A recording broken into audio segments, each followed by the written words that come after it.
So we're putting an offering on that. And we're live. Yeah, and another thing. Oh, wow. Man. That was awesome. Anyways, yeah. Like I was saying, Damian Williams, top 5 running back this year.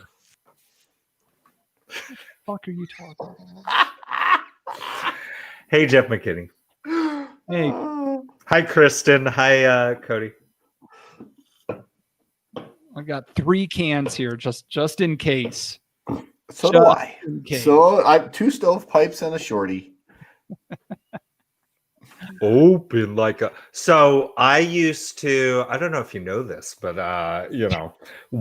2 summers as a child, I was in the local like children's repertory theater, and we used to do vocal exercises, and we would go like this. We would go, open like a stovepipe, tight like a drum.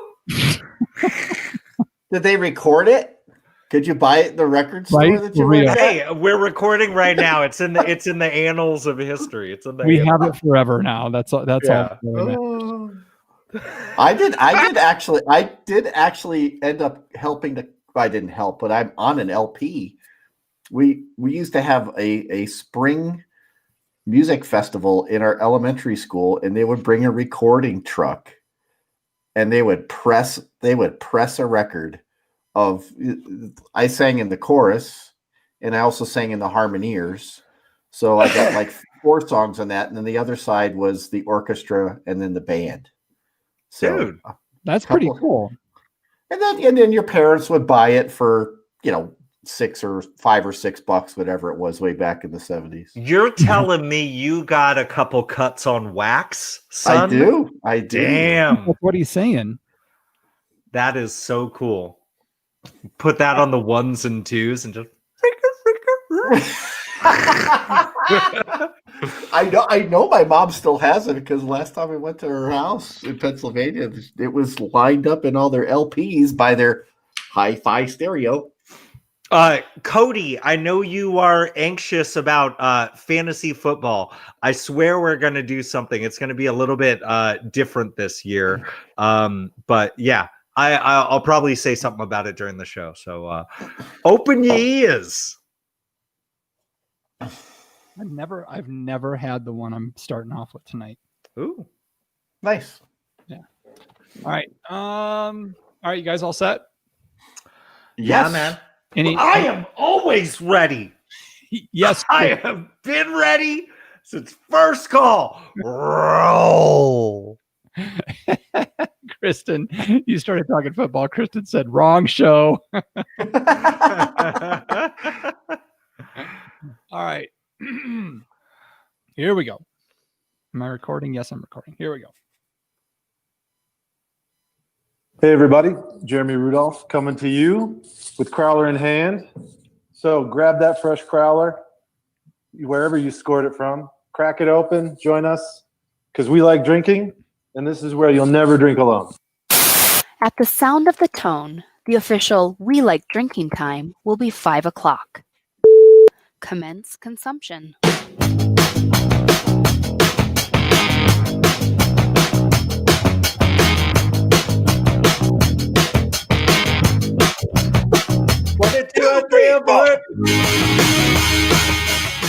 This week on episode 292 of the We Like Drinking podcast, we'll be discussing carbon neutral brewing, can shortages, and speaking of cans, we're going deep into the trash with Oskar the Grouch. I mean, Oskar Blues. So crack open that beer, uncork that wine, and let's get drinking.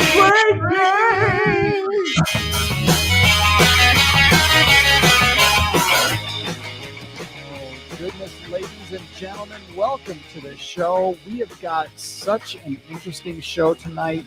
A type of show that we've never done before, so this should be a lot of fun. So let's crack these cans open and get into this and find out who we're drinking with and what they've got. But first, let me say cheers, my podcast drinking friends, and welcome to Happy Hour 292 of your favorite award-winning topical beer and wine education podcast focusing on fun. What's up? Podcast. How many times did we win? 2. Twice. Yeah. Yeah. Nominated thrice. And then we didn't even play this year. And if you add my fantasy football championships in the We Like Drinking Fantasy Football League, just double it up. Call it 6, baby. Make sure you never miss another episode of our brand of drinking fun by visiting WeLikeDrinking.com/subscribe. All right, folks, interesting show tonight. Like I said, let's find out who the hooligans are. We're joined by our usual panel members. We have our California Sustainable Wine Growing Ambassador and recovering wine blogger, Jeff Solomon. My name is Jeff.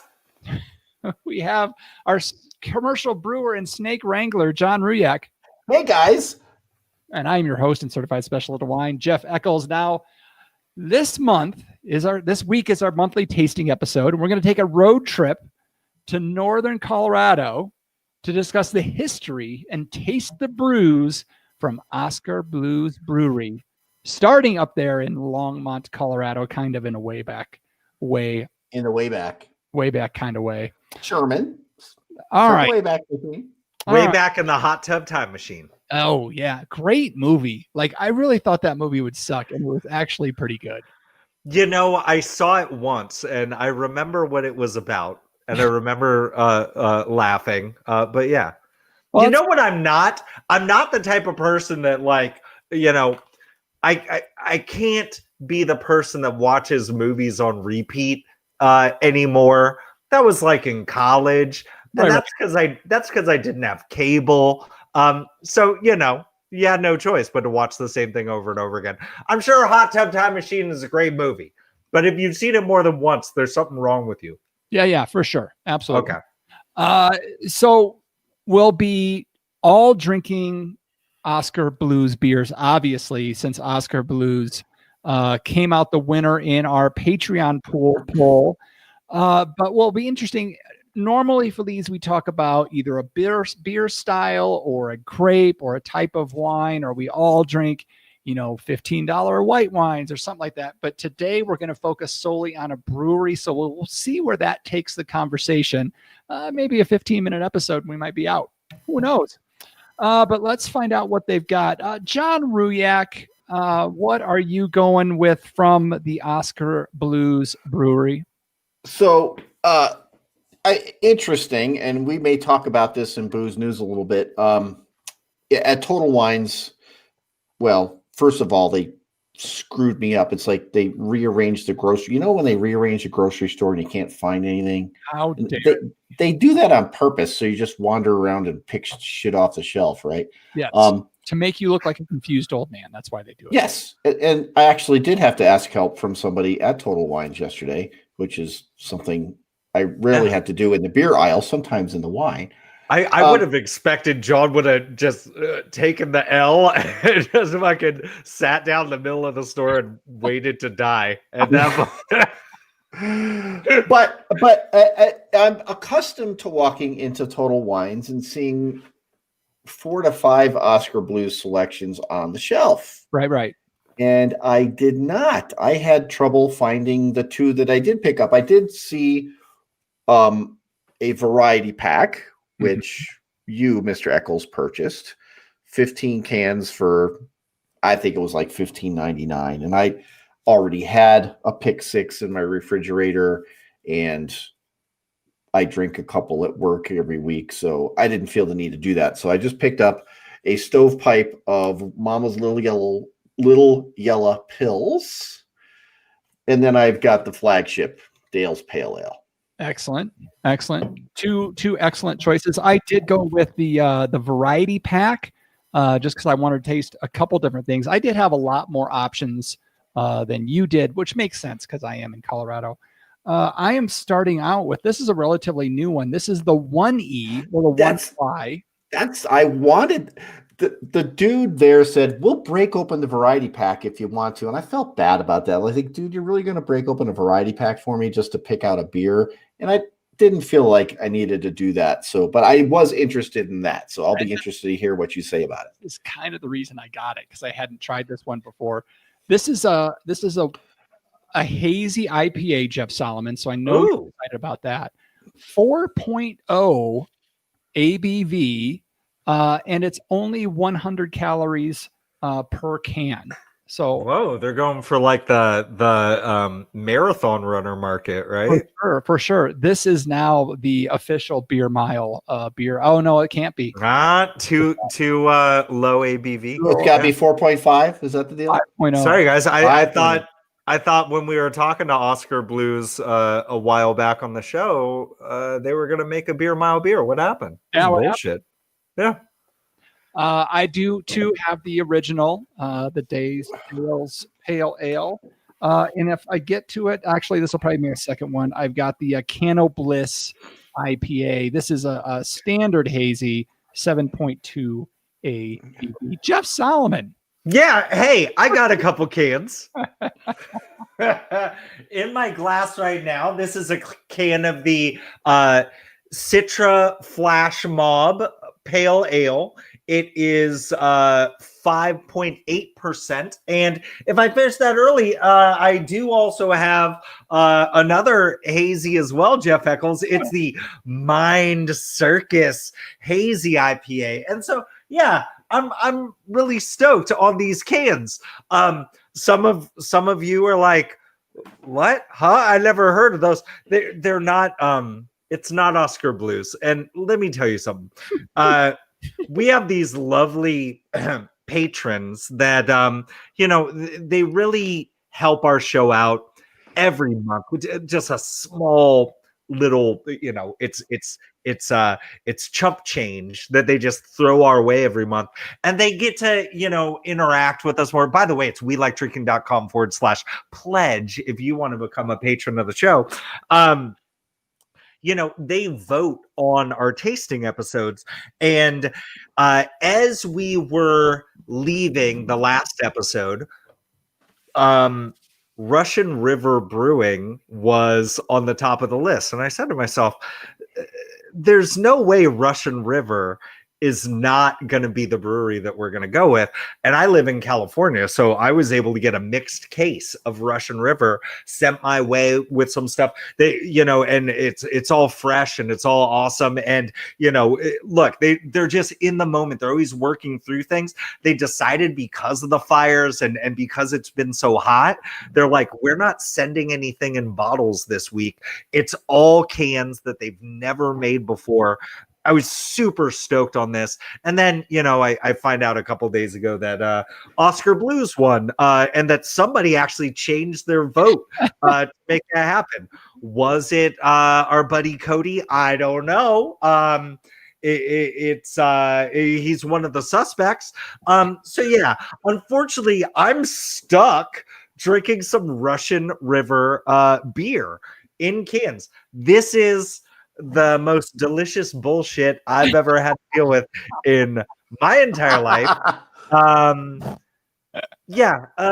So everybody else can fuck off. And I know, look, I see our friend Kristen in the chat saying like, I've failed all the patrons. Here's the thing.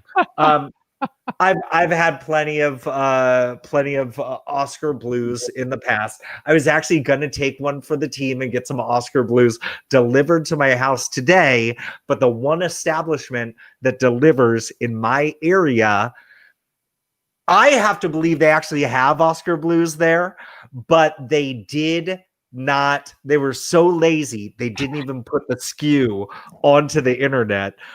So really it's out of an abundance of laziness of my local big box beer and wine and spirit store. They talk about how they've got more than just beverages. You know what they don't have? Good service. So yeah, I'm sorry. I'm not drinking Oskar Blues. Fuck you guys. Yeah. Oh, yeah. Look at Solomon pushing all the blame. Pushing blame on everybody, but Everybody's fault, but your I'm own. sorry. I've been teaching all day in this same sweaty room. I haven't left the house in a week and a half because I can't breathe the air outside. Oh. Sorry. Get over it. You're going to be okay. I'm going to be fine. Maybe. None of you got the 1050?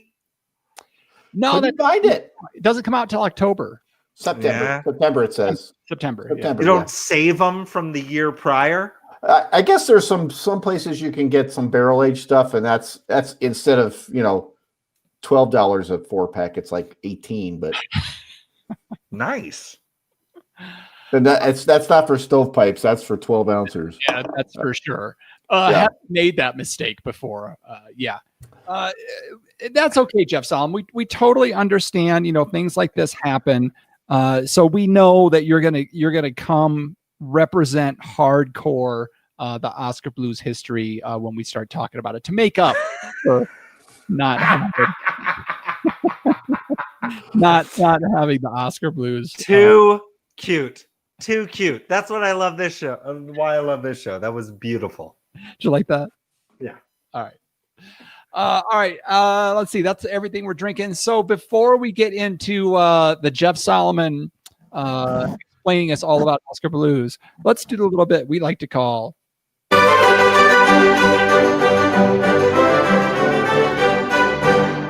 Wine, beer, spirit, or pop culture reference. So you know the drill. If you don't know the drill, I'm going to give these two guys a term. I'm going to go around that smaller panel than usual, and we're going to let them guess what they think this is, whether what I say falls into a wine category, a beer category, a spirit category, or some weird pop culture reference. So this week's term is Zappa.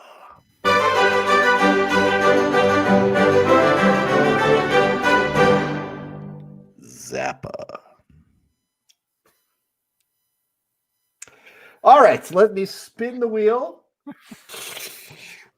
Oh, it's coming around to $1. We get to go to the showcase already. Anyway, all right. Solomon, you're up first this week. Can you spell that? Let me refresh my penmanship. This week's term is spelled ZAPPA. You said pee-pee. Call any vegetable. Call any vegetable. Call any vegetable. Oh, and the chances are good. Oh, the vegetable will respond to you.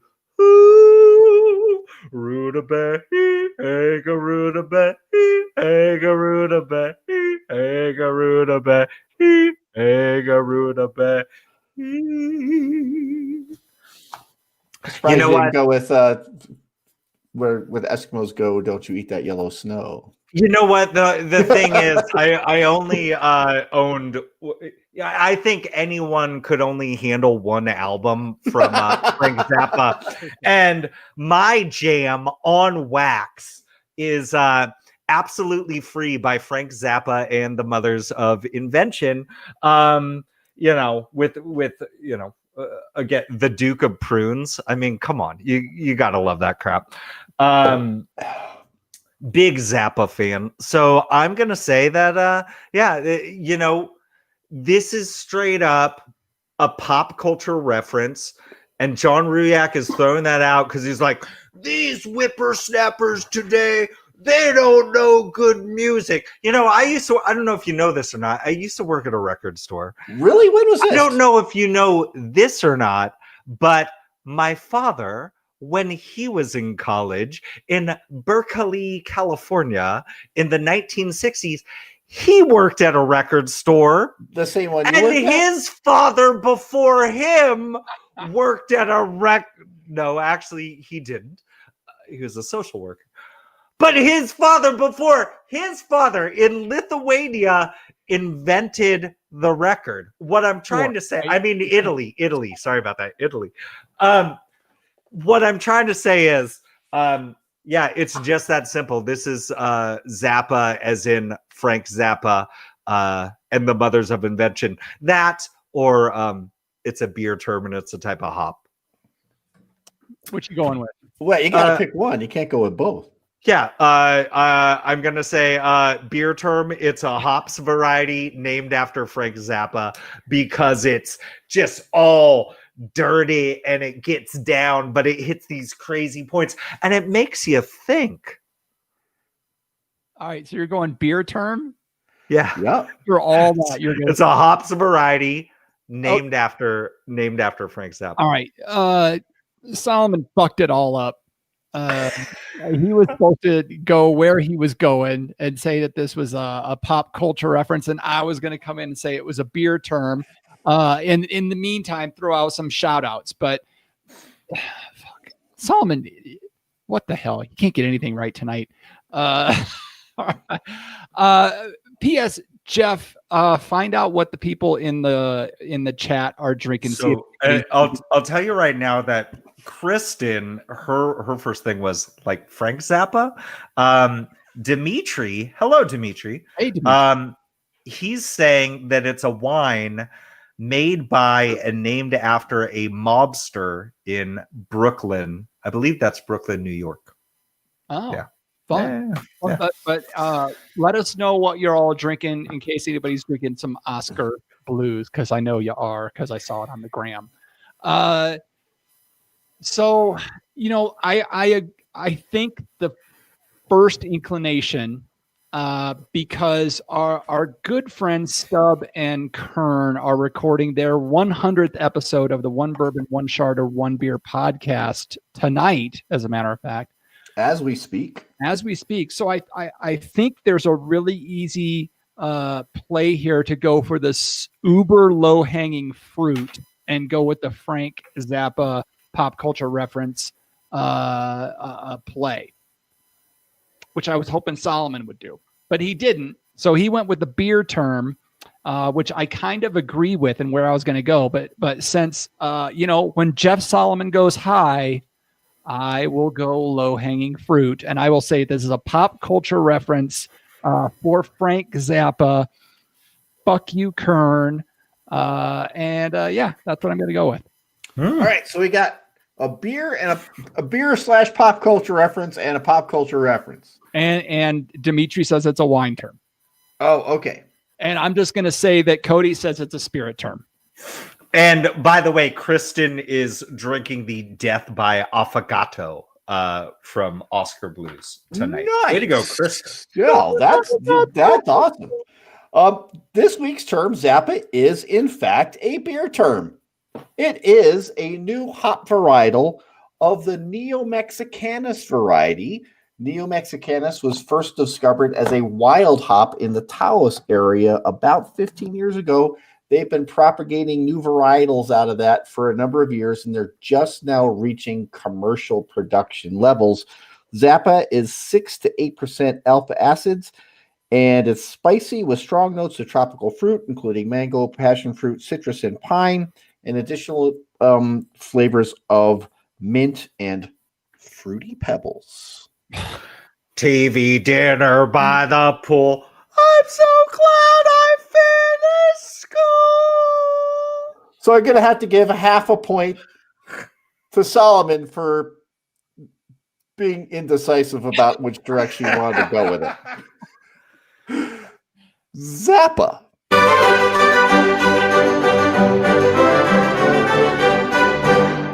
True story. Neo-Mexicanus is actually the third album by the Mothers of Invention. Okay. I thought that was Joe's Garage. Anyway. All right. Let's kind of get into this. Let's since we're all drinking multiple beers here, let's do a quick round. Then we'll do some Oskar Blues talk. Then we'll do another round. Okay. Do some booze news. Then we'll do another round and have an after party. So let's let's go with the odd man out first, and with Jeff Solomon and his non-OB. Thanks for making me feel like I'm a part of my own podcast. I really do appreciate that. So, what I'm starting off with today is, and look, Russian River Brewing out of Santa Rosa originally, but they also have a really big facility in Windsor, California now as well. It started out, it was really difficult to find it for folks. But since that Windsor facility has been up for a couple of years, you're seeing that distribution get pretty wide. I was actually shocked when Eccles and Ruyak were saying that they had access to some Russian River brews, not as much variety as I do, and obviously that makes sense. It's a locality thing, but people get so stoked on Pliny the Younger, which comes out once a year, which is a triple IPA. Really, the backbone of their brewery is Pliny the Elder, which is a double IPA. All the hipsters are really into Blind Pig, which is their standard pale ale. But in general, when you think about that, when you think about the insane, high alcohol wine like sours that they do as well, it's kind of nice to see what I got from them were some really nice, not quite sessionable, but getting there, pale ales and IPAs. This Citra Flash Mob Pale Ale is 5.8%. And it's just, it's not billed as a hazy, but it's a little cloudy there. It's super citrusy and floral on the nose, and on the palate, it's just, I almost want to, I feel like I'm taking notes from Budweiser, and please don't take this the wrong way, but it's it's crisp, it's refreshing. It's zesty. There really is that good citrus note from the. I wonder if Citra hops has anything to do with their citrusy characteristics. But really, this is just a beautiful and velvety mouthfeel from this, but just finishes nice and crisp and clean. I'm loving this thing. I'm so sorry we can't go deeper into Russian River Brewing because they're the best. And I yield my time to the gentleman in New Mexico. Oh, that would my okay. So what I poured first, as I said, I got Mama's Little Yellow Pills, and this is their. I would say this is a Czech Pilsner style. It's not super dry. There's a little body to it.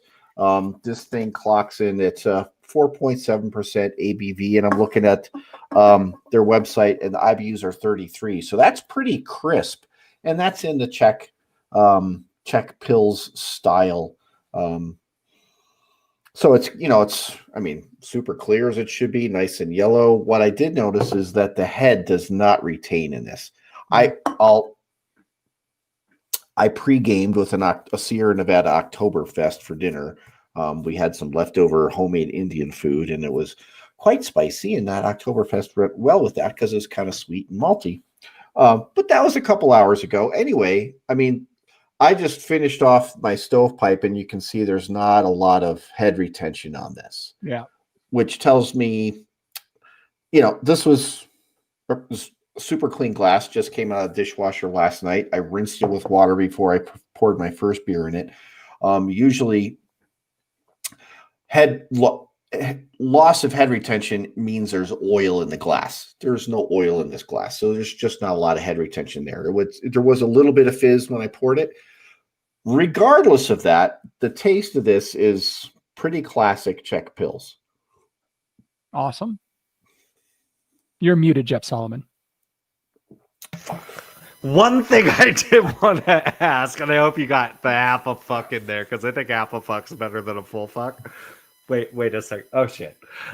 So The one thing that I was thinking about was when Jeremy Rudolph of Oskar Blues and the greater like Canarchy conglomerate, when he was on here, I remember him talking about the funny stuff that they put on the bottom of cans as they're coming down the line. I was wondering, as y'all are tasting through that, John, what's on the bottom of that can? This is funny because I sent you a picture of what the birthday card I sent my son earlier this week, where it was a texting bee. This one says spelling bee champion. No, spelling G can't. Campion. It says CAHMPION. Campion. Spelling bee champ.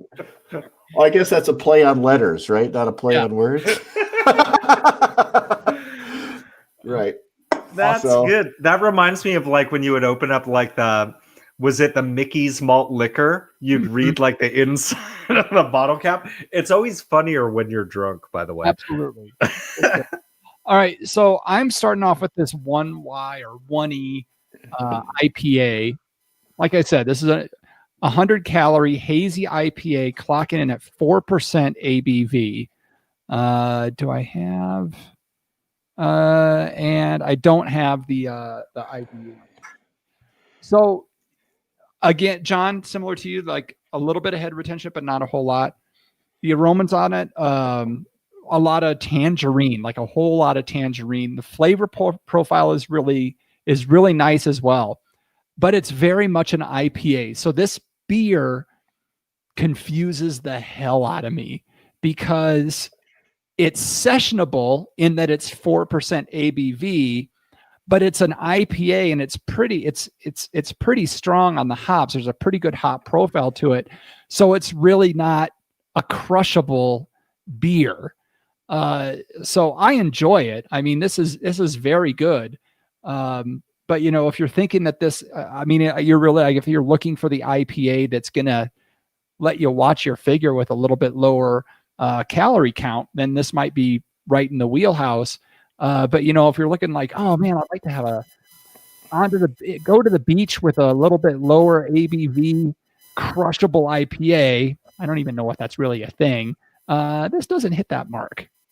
You know, nothing I see on their website indicates what the IBUs are in that. So it tastes, I feel it for sure, you know. And I wonder if it's more, and I mean no disrespect here, but I wonder if you're coming in at such a low alcohol, low calorie beer, I wonder if the IBUs like are actually pretty reasonable, but it's just maybe out of balance. I'm wondering if that might be the case. I had something funny I was going to say, but forget about that because I forgot about it. I do see our friend Kristen left in the live chat, as y'all ought to be participating every Tuesday night for the most part at 7:30 Pacific at welikedrinking.com/show, where the legends come to be legends. Kristen had some notes on her death by affogato, which I believe it's a porter, right? She was saying that it tastes stronger. It's a stronger coffee taste than I prefer. It tasted more like cold brew. Not bad if you like beer that doesn't taste like beer. It went down way too fast. And now she's gonna be up all night. Yeah, and Mama doesn't have much head retention in hers. And on the bottom of hers it says stop, caffeinate, and listen. I'm so bummed. Oh, by the way, and she's also saying Campion is a town near Longmont, Colorado. Oh, okay. Okay. Double entendre. Now that I think about it, yes. Okay. awesome. All right, so let's talk a little bit about Oskar. And Campion is also champion in Espanol. There's no H in it though. So let's see. We've talked about Oskar Blues several times in the show. If you go back to episode 207, You can hear Jeremy Rudolph explain a lot about the crowlers and how they were instrumental in bringing crowlers to the U.S., about their canarchy conglomerate that Jeff Solomon was mentioned earlier, but some other fun facts about Oskar Blues. Founded in 1997 as a brew pub in Lyons, Colorado, by who, John Riak? Dale Catechus. Is it Catechus? Or Catechus? Yeah, let's go with that. So they started out as a brew pub, and then they began brewing in their basement in 1999, started canning in 2002, opened their first full-time brewery in Longmont, Colorado, and now they have breweries in Longmont, Boulder, Austin, Texas, and Brevard, North Carolina, along with a number of tap rooms here in Colorado Springs and all over the U.S. Still the largest craft brewery in the U.S. that does not use glass bottles. Yep, I read that. Yeah, Lyons is... I mean, it's an interesting little burg, right? You take the Boulder Expressway, you get off at Boulder, you go through Boulder campus, you drive through Boulder, and you get to this T in the road. If you go right, you go to Longmont. If you go to left, you go through Lyons. They had a huge flood there right before I moved down here. It was like 2011, something like that. Anyway, Lyons is right at the base, right at the outlet of the St. Vrain Canyon, which is a really cool drive up to Estes Park, by the way. But I remember going by the Oskar Blues grill, and I'm like, huh, and it said brewery, but just, you're on your way. It's early in the craft beer revolution. You don't stop. You just keep going. You left early to get to Estes Park to go to Rocky Mountain National Park, and you're not stopping 2/3 of the way there, right? Right. So, just unless you're pregnant, but not for the beer. It's a pee. Yeah. So it's just an interesting little place that such a large and well-regarded brewery to just spring out of. So the American dream is still sort of alive. You're stopping 1/6 of the way, 1/3 of the way, 3/6, 3/6 and 1/2, 4/6, 2/3. Oskar Blues does a lot of seasonal brews, a lot of one-off brews, especially now that they've expanded to as many breweries as they've had. 8 beers that they have in year-round production. We're drinking several of them tonight. Dale's Pale Ale, the originator, that John will be for sure drinking next. The G-Night or G-Night. This is a fun one. Imperial Red IPA. Comes in at 8.7 ABV and 60 IBUs. John, do you know the story behind the name for G-Night? I didn't. Our guest tell us about that one time? I think so. I think he did. I feel like he corrected Eckel's pronunciation, and so now he's got it right. It's G-Night. So brewed in tribute to Gordon Knight. He was an individual that was responsible for opening some of Colorado's first microbreweries. He was a veteran of Vietnam and was a big promoter of craft beer. He died in 2002 fighting wildfires near Lyons, Colorado. And the beer up until that time was called Gordon Knight. But thanks to legal action from another company, they had to change the name from Gordon Knight to G-Night or G-Night in 2013, even though the other people hadn't been brewing nearly as long as Oskar Blues had.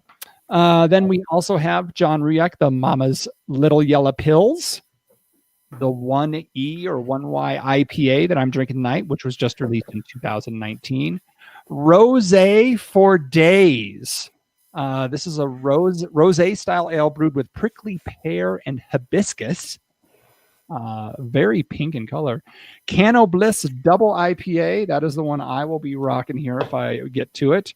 That is an 8.2 ABV Citra Hop Double IPA. And I didn't even realize this.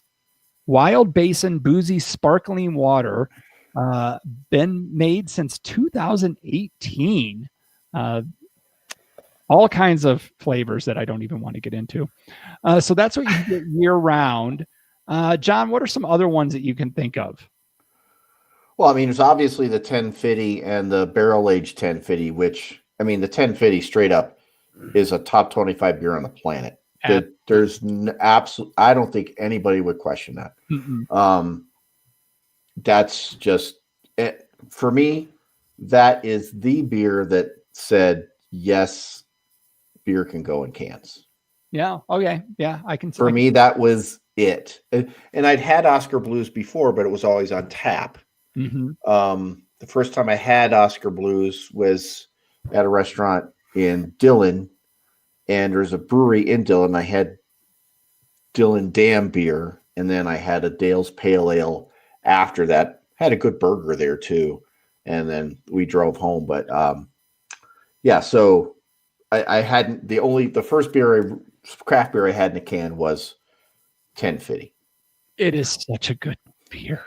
It's so good. It's I feel like it is good. I've had that. I feel like, didn't Oskar Blues also have, and I want to say like Jeremy mentioned it on the show, it might have been like the grape hop or pop culture reference quiz. Like they had like it was almost like a Goes style beer that had like a really like I feel like it had this name that had like this double entendre where it was just that's what breweries do, double entendres that make you laugh and blush at the same time. Do you guys remember what I'm talking about? And I swear I ended up finding it a couple weeks later and I had it on the show. What the hell? Everybody, it was, so what episode was Jeremy on? 207. Yeah. Everybody right now, go download episode 207, find the name of that beer that I'm thinking about with a funny name from the grape hop pop culture reference segment, and put that in the chat real quick, or blow up We Like Drinking 1. That's the numeral 1 on Twitter with the answer there. So then, I think we talked about this on the show. They had a limited release that I was so unfortunate I wasn't able to get my hands on. They did a collaboration with French's Mustard and had a French's Mustard beer. Death by Coconut is another one that they come out with. Yes. Yeah, I've heard Death by Coconut. The mustard beer is one of those things where just because you can do something doesn't mean you should. I still wanted to get it and try it. And then they also have, this is a new one, Death by King Cake. I saw that. Which is an ale with vanilla, cinnamon, nutmeg. Isn't King Cake a New Orleans thing? Orange peel and pecans. Yeah, King Cake is a New Orleans thing. I think so. So they do a lot of fun experimentation. Lots of fun stuff. I mean, it's nice. It's nice to be nimble that way. I mean, they are one of the largest breweries in the United States. Craft that way. It's nice to be able to change up. God, I lost my train of thought on something. I wanted to ask you: is the Rosé for Days part of your variety pack? No, it's not. Because it was there. Was it there? Because we have talked at Lizard Tail about brewing a beer with prickly pear. Mm-hmm. And prickly pear I've had prickly pear soda. There's a place in Texas that makes a prickly pear soda, and it's dead sweet. I mean, you talk about big sugar, but it's the prickly pear itself, just like, bam! It is so sweet. So a little leery of using prickly pear and wanting to, taste somebody else's product that maybe made the mistake first, or did a good job with it and just reverse engineer it and see how they did it. Because that's wow. And have you ever had prickly pear candy? I haven't, but I've had prickly pear soda. Chris, I've eaten an actual prickly pear. But hey, have you? I have on Catalina Island. Yep. Are they Yeah. particularly sweet there?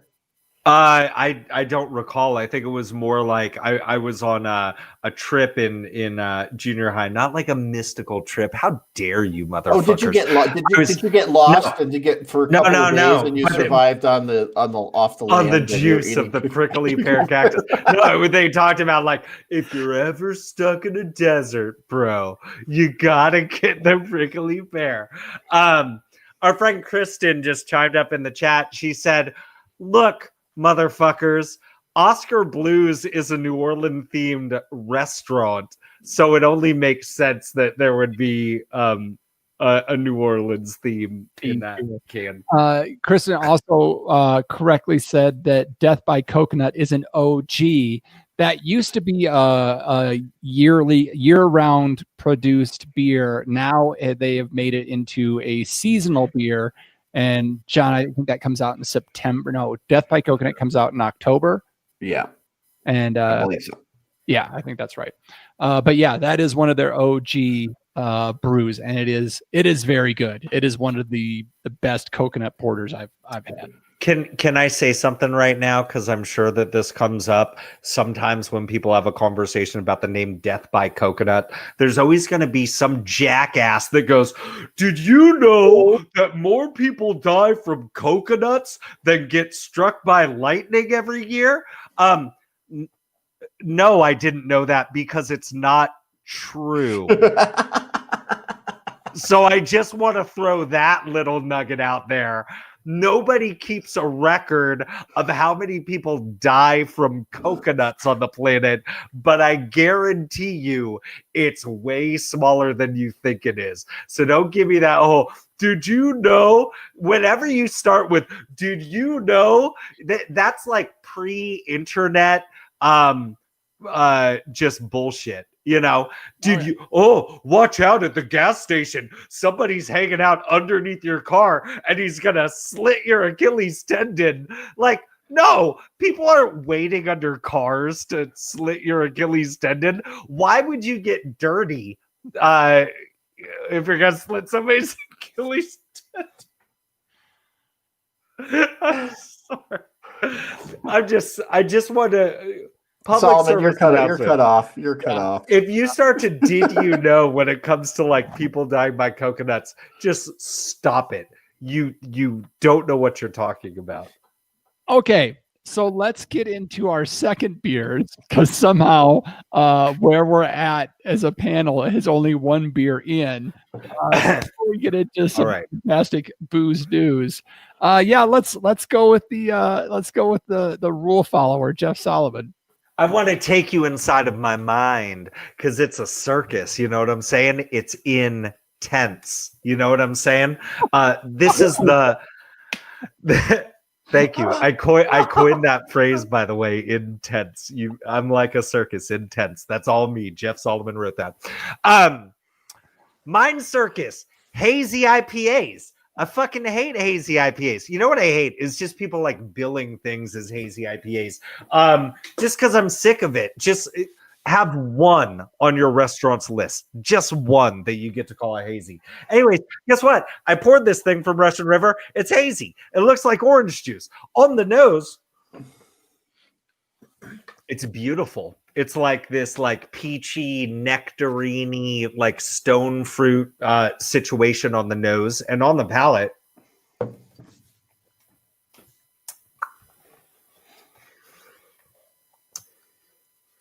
Hop forward as a hazy ought to be.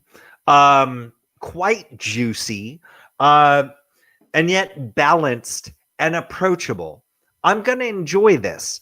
I'm going to enjoy the other cans of that I have left in this pack. I'm never going to go out of my way to order this again, but it's nice. And it's a little bit above 7% alcohol. Nice. All right. Did you know that more people die in a mind circus every year than get hit by okay, sorry. Mind Circus. Isn't that like a Queensryche album or something? I chose to go away from the Dales because I know John Ruick is going to be drinking it. I went with the Cannabis Double IPA. Nice.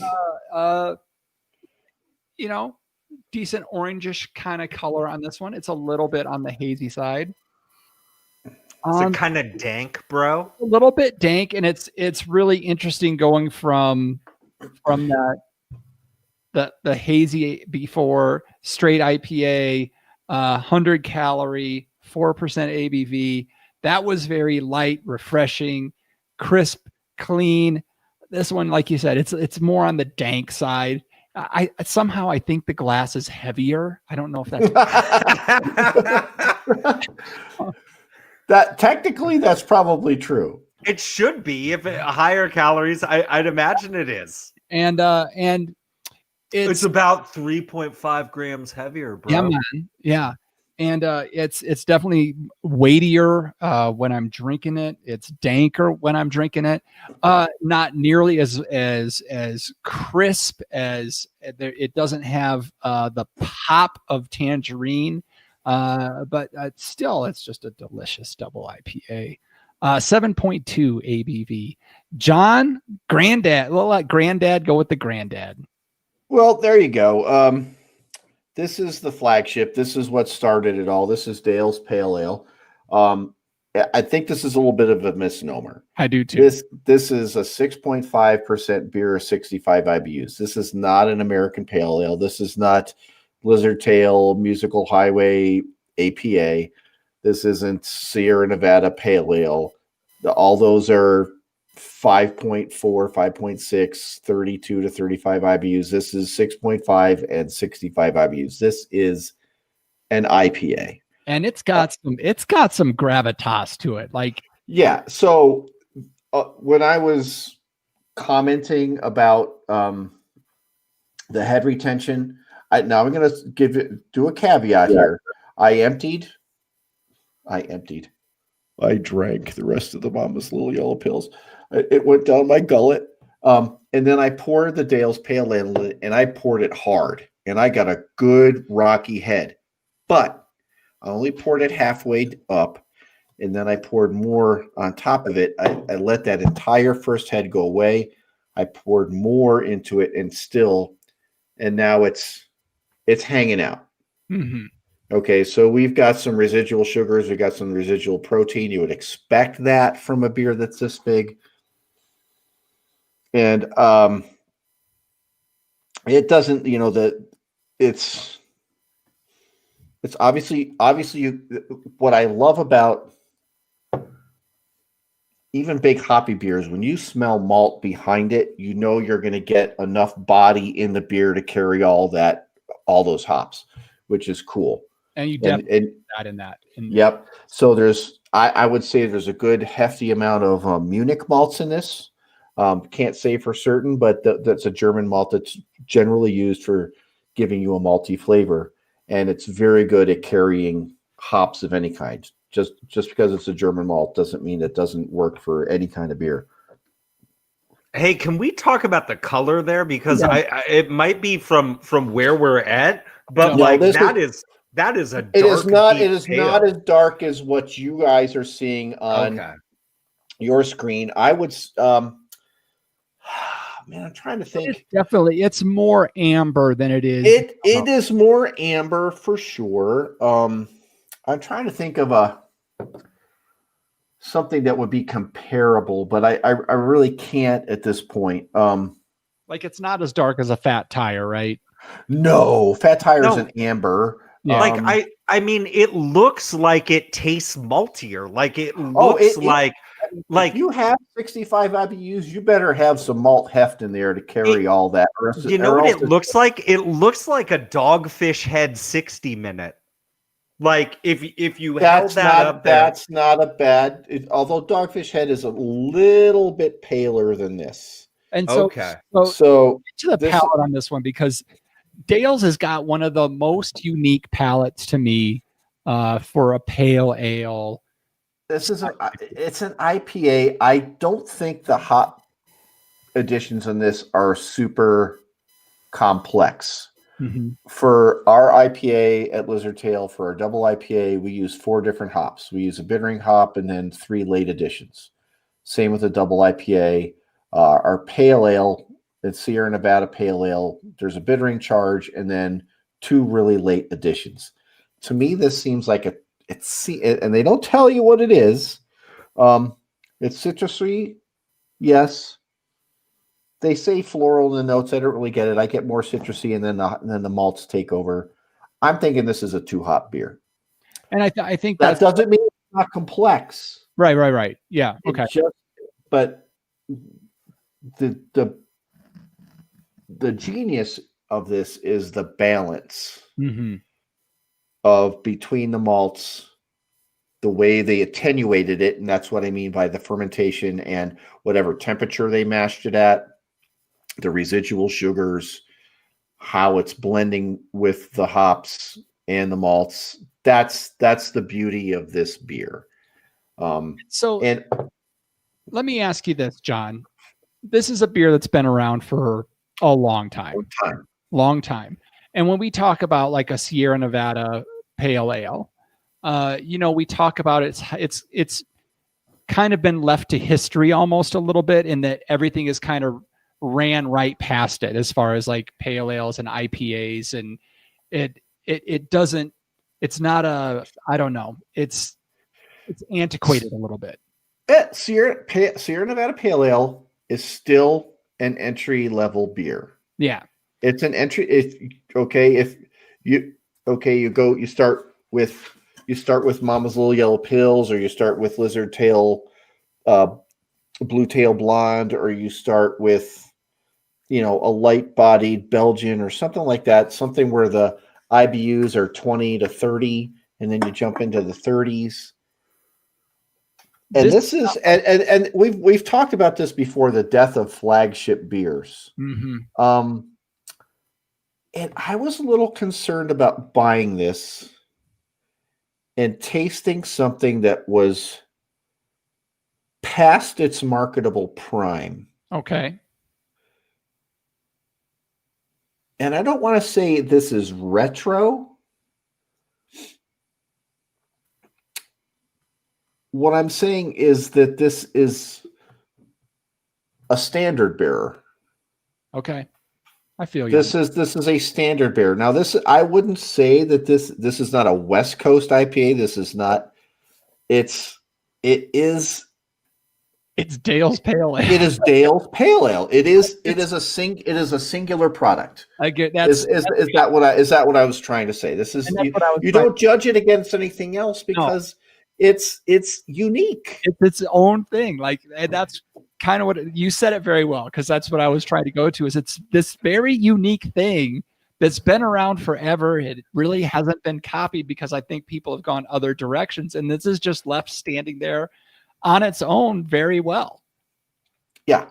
All right. And packs a punch. It's got all the hops you want. If you want some malts, they're there. I mean, okay, I've got a stovepipe. If this is something that I would open at dinner and finish watching TV, and then boom, that's it. Yep. Yeah. Right. I mean, we're doing a podcast. We're drinking two of them, two different beers, but this, 20 ounces of this, and you'll be full, and you'll have a buzz. Yes. And this beer doesn't go away. It sticks around in your mouth for a long time. So it's a food product. This is, I am pleasantly, I don't want to say surprised. I'm pleasantly satisfied that the quality is still there from something that I first tasted, 15 years ago. Mm-hmm. So I'm just having this, philosophical debate right here, because, Oskar Blues, the foundation, the innovators of breweries really saying like craft breweries, I guess we could be and maybe should be canning our beers, right? And Dale's Pale Ale, legitimately, before I even knew Oskar Blues as a brand, I knew Dale's Pale Ale. Yep. Dale's Pale Ale in a can. And I look at it in a can before I knew much about it, and I'm like, oh, that's like some cheap generic pale ale. Yes. Like Yes. that's what the branding looks like, right? And I think that's it's Here's the other iconic. thing. It's iconic and it can't be changed, John. And I don't think that they should, but I think that people play tricks on themselves, especially because it's been known for so long as this pale ale that's in a can.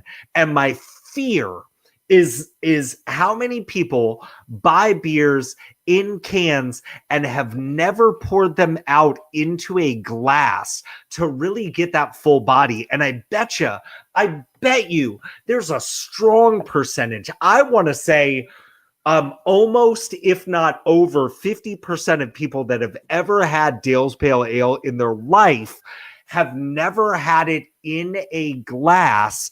And you're describing a beer that they just don't recognize. A couple. So I'm going to go a little. I'm going to take this and go a little ways with it. So there better be a cow at the end of this story. There is not a cow at the end of this, but there are snakes. So if you look at the can, it says Dale's Pale Ale, but Oskar Blues is in the silver and it's written in white, so it is very subdued, right? So you hardly even know who makes it. So they're more concerned with you knowing what the beer is than who makes it, right? And I think they have done a label change because so I've got the stovepipe. Okay. Oh, okay, that may be it. So here's some guys came by the brewery last week just as he opened up for the patio, and this dude was moving from New Orleans and his buddy's with him. He's like, I just got a job at Sandia Labs and my buddy's helping me move here, and they got tasters. And our tasters are your typical tasters, 5-ounce glass on a paddle with 4 things drilled into it. And we, Kelly pours out the beers and she gets a piece of tape and she writes down the beers on the paddle so you can just pull it off and wash it and then wash the glasses. But where does that beer glass end up? It ends up on your upper lip. Right. It doesn't end on top of your nose, right? So I would venture to guess every single brewer in the United States would say, if you're going to do tasters, just pour 5 ounces into an entire pint and deal with it, because that's how you're going to actually taste the beer. And then, and you don't taste it right unless it's in a glass. I think I told you the story, and we'll reiterate it. I went to Snake Road last year in October, and I took a boatload of growlers with me. I took like 10, and get there, and my friend Tim, who lives in Denver, went to Illinois, and I got him his favorite growler of our honey pale ale. I said, dude, this is yours. Because he loves that beer, and he drinks it, and he pours it into, we had red Dixie cups, right? Are we good? Can you hear me? Whoop. Sorry, I'm muted. I'm here, but Eccles is gone. He'll come back. So maybe the episode is lost, but that's okay. Keep going, John. And if you have to retell the story, we're going to do it. No, let's just wait a second for him to get back in. 5, 4, 3. Has he realized that he's not on the show? He probably is pissed at us. That's the best part. Oh, he thinks we're not doing anything, but he's talking. These motherfuckers is on. Yeah, okay. Hey, there you go. Okay, so hey, Eccles, hold up. Before Ruyak gets back into the story, are we going to be able to pull audio from this and mix it into what's on your end? What do you mean? Well, because you disappeared. Right. I lost whatever I was gone, I lost. Okay. Okay, we didn't talk about anything. We knew you were gone, so I stopped telling my story. Okay. But I still have everything. So But if he picks up where you fell out at, we should be good. Yeah, I mean, I'll try to make it work some way. So yeah, pick it up. I'll just play the. What's the last thing you remember? Honey pale ale. I don't know. It's John telling a story. I zoned out. I wasn't paying any attention. Here, hold on. No, can I do this? I don't think I can do this. No. While we're recording, you're starting a second recording? No, I'm not. Just whatever. Go on. But So- we got to pick up the pace because we're already over an hour. All right. So we're real quick. So my buddy Tim. We're supposed to laugh in. You had just said that you brought a growler, I think. So I brought a growler of honey pale. I gave it to my buddy Tim from Colorado, and he pours it into a red Dixie cup, and he's drinking it. Says, man, I love this beer. It's my favorite beer. The next day, I knew he'd finish it. So the next day I give him the other growler of honey pale that I brought for him, but it's in the one that we got from the show that's got the really small twisty top at the top. Eco Vessel? Yeah, uh-huh. The Eco Vessel. And he just starts drinking it out of the top. And he goes, I can't stand IPAs. You know I don't like IPAs. And we'd already been drinking bourbon beforehand. He goes, I said, dude, no, it's the same beer you had last night. No, it's not. This is different.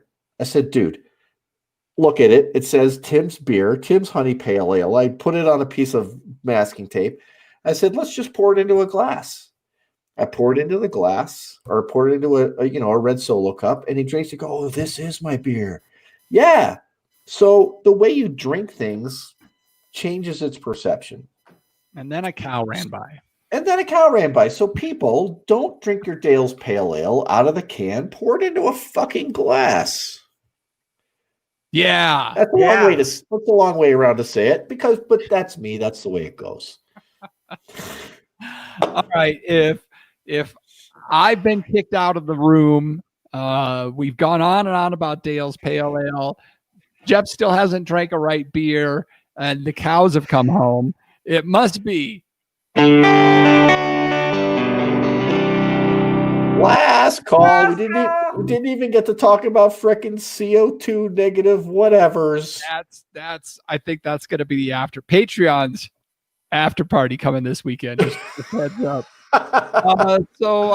John Rhee, if folks want to follow us on the social medias, how can they do so? So I don't have my notes up, so I'm winging this. So you can follow us on Twitter. That's We Like Drinking 1. That's the numeral 1. You can follow us on Instagram. That's just We Like Drinking. And then, you know it, folks. The Tavern. WeLikeDrinking.com/tavern. Ask to join. We'll say yes, whether we agree with it or not. And you can join in on the fun. Jeff Solomon, if the folks have some thoughts on the show, where can they leave them? You can shove them inside of your favorite podcast catcher app by filling up those empty 5 stars and letting us know, really, what do you think about the show? What did we do right? Did you like that I went out and just drank something that nobody else was drinking on the show? Is that your thing? Let us know in the gosh darn review.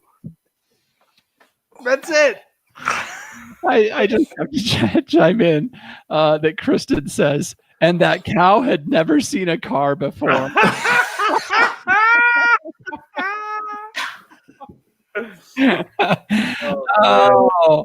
And yes, you need to send Kristen some gold stars for her to put on her forehead.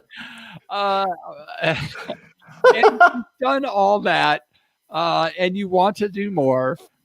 Join the hundreds, not even close to that, of people that have become patrons of the show. They're going to get the after party tonight.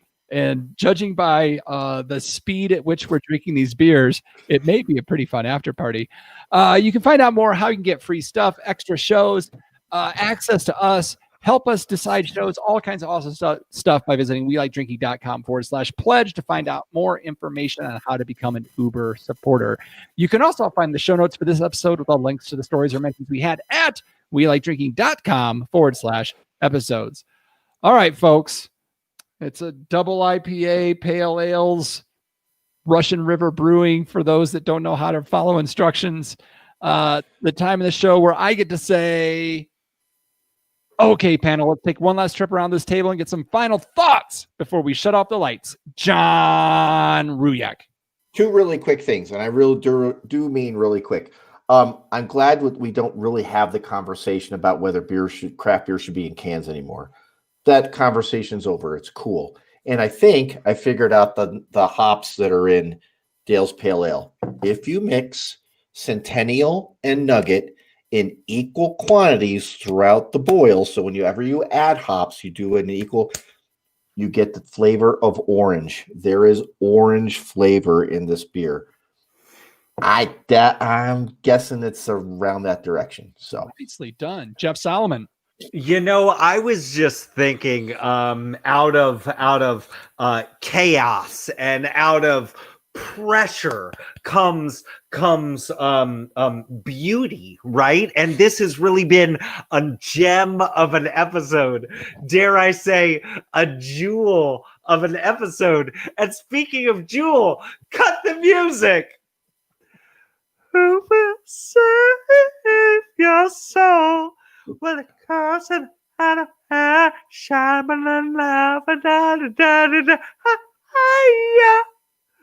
who will save your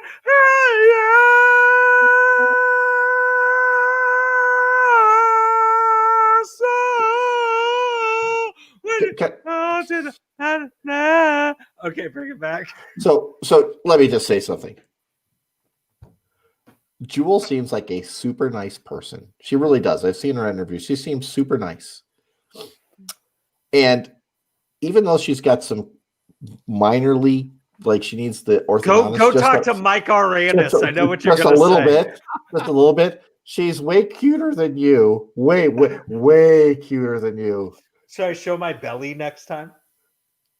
And with that, I'll say thanks again for joining us at the We Geek Podcast, where you'll never drink alone.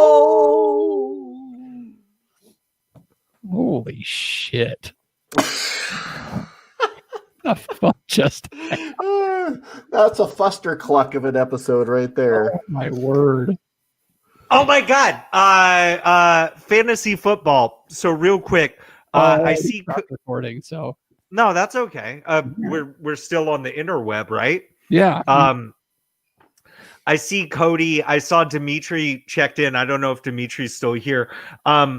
I'll send out some stuff for the fantasy football league, and I'll send like an email and we'll say something on the show next week. Obviously, it's something that we're going to do really quick. This year has just been weird. And so we decided, and it only makes sense. And I'm kind of biting this from Dimitri because he mentioned that he was in a league similar to this. And I've been wanting to do one for a while, and I think this is the year, and it's just going to be a one-off. This year, 2020, we're going to do a vampire league. So I'm going to be the vampire. Everybody is going to draft except for me. And then I get first pick of who is left. And then every week as we play, whichever team I beat head to head, I get to trade any player on my team for any player on your team of the same position. So throughout the year, I will get stronger by taking the lifeblood of my rivals. This does sound fun. And actually. Cody, I wish we could do an auction draft. It's just that not everybody that plays in this league is as fucking deep down and hardcore as you and I are. But that's something we might want to think about, like as far as a side league in the future. You know what I mean? And seriously, like, I mean, dude, if you want to do, and I see you, Dimitri, if you wanted to do like a dynasty vampire draft where first place team non-vampire gets their choice of being vampire the next season, and it just kind of goes down the list from there. I think that'd be kind of fun, right? Be fun. Yeah, but we'll figure it out. But I'm glad you guys are into it, and I'm gonna send something out too. And Kristen, if you're still around, you're always welcome to jump into a vampire fantasy league. Oh, I hate that I always play Solomon week number 1. I guess man. I guess I'll be in this year because I'll just fucking mop the floor with you, hopefully. Whatever, dude. Darie Agun Bawale is gonna run circles around your ass. I'm gonna draft him in the last round just to fuck with you then. Is that the dude that never mind. All right. He's a team captain this year. I shouldn't say that. Fuck. I shouldn't say that. Dude, we dropped F-bombs like there was no tomorrow this week. Oh, there was only 4. Each.